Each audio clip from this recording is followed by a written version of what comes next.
Displacement reaction यानी विस्थापन अभिक्रिया।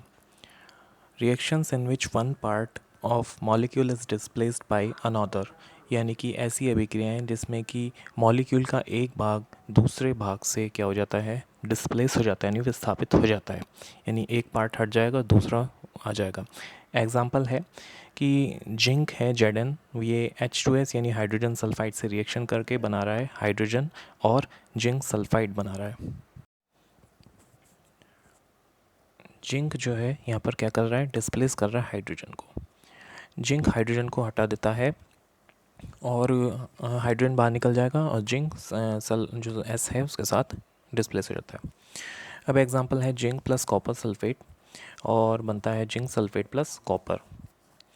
तो आप यहाँ देख सकते हैं कि जो जिंक है ये हाईली रिएक्टिव मेटल है कंपेयरिंग टू कॉपर, यानी कॉपर की तुलना में बहुत ज़्यादा अभिक्रियाशील ये मेटल है जिंक, और कॉपर लेस रिएक्टिव है, कम अभिक्रियाशील मेटल है कॉपर। तो अब क्या होता है कि जिंक जो है वो कॉपर सल्फेट में से कॉपर को क्या कर देगा, बाहर निकाल देगा, हटा देगा, क्योंकि वो हाईली रिएक्टिव है। तो ये कॉपर बाहर हो गया है और अब यहाँ देखो जिंक जो है सल्फेट के साथ एडजस्ट हो जाता है, जुड़ जाता है, कंबाइन हो जाता है, जिंक सल्फेट बना लेता है।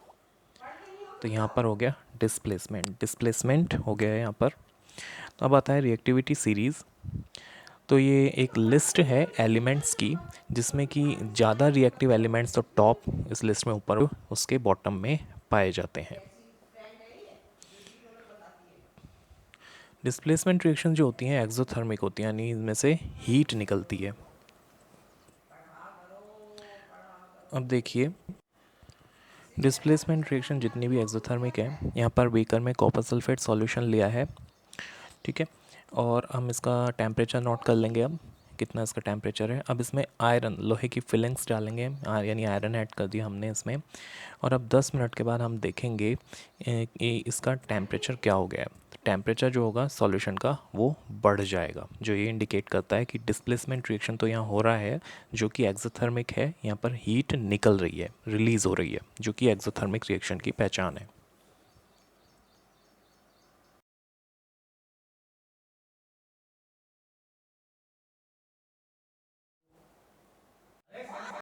डबल डिस्प्लेसमेंट रिएक्शन, द्विविस्थापन अभिक्रिया, यानी कि ऐसी रिएक्शन जिसमें दो कंपाउंड एक दूसरे से रिएक्शन करते हैं और इनमें आयंस का एक्सचेंज होता है जिससे दो नए कंपाउंड्स बनते हैं।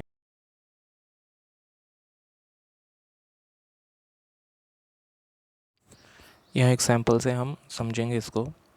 AB प्लस CD दो कंपाउंड्स हैं और प्रोडक्ट्स बन रहे हैं AD प्लस CB। तो AB का A CD के D के साथ जुड़ गया और AB का B CD के C के साथ जुड़ गया है। अब CD का D और CD का C देखो दोनों अलग अलग हो गए हैं, एक A के साथ और एक C के साथ जुड़ गया है। ये डबल डिस्प्लेसमेंट रिएक्शन कहलाता है।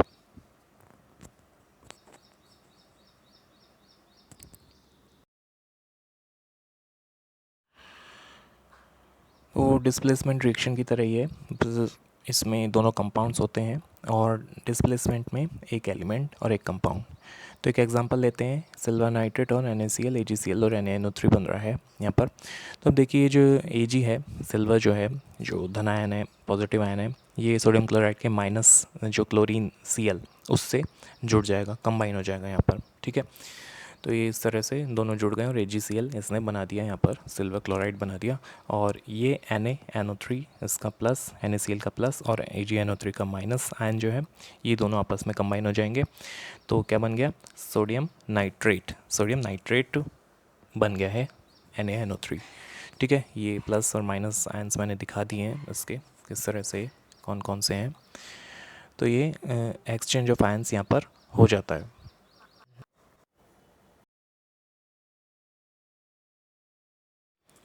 सेकेंड एग्जांपल लेते हैं, बेरियम क्लोराइड सल्फ्यूरिक एसिड से रिएक्शन करके हाइड्रोजन क्लोराइड और बेरियम सल्फेट यहाँ पर बना रहा है। अब देखिए यहाँ पर हाइड्रोजन क्लोराइड HCl जो किससे बन रहा है, हाइड्रोजन जो कि प्लस का है और Cl2 जो कि माइनस का है उससे मिलकर, और यहाँ पर Ba प्लस और SO4 मिलकर बन रहा है BaSO4 बेरियम सल्फेट, यानी आयंस का यहाँ पर एक्सचेंज हो रहा है। तो यहाँ टॉपिक ख़त्म हो गया है, डबल डिस्प्लेसमेंट रिएक्शन। अब मिलेंगे नेक्स्ट वीडियो में दूसरे टॉपिक के साथ। तो लाइक कीजिए वीडियो को, कमेंट कीजिए, शेयर कीजिए, और चैनल पे नए हैं तो सब्सक्राइब कीजिए। Thank you.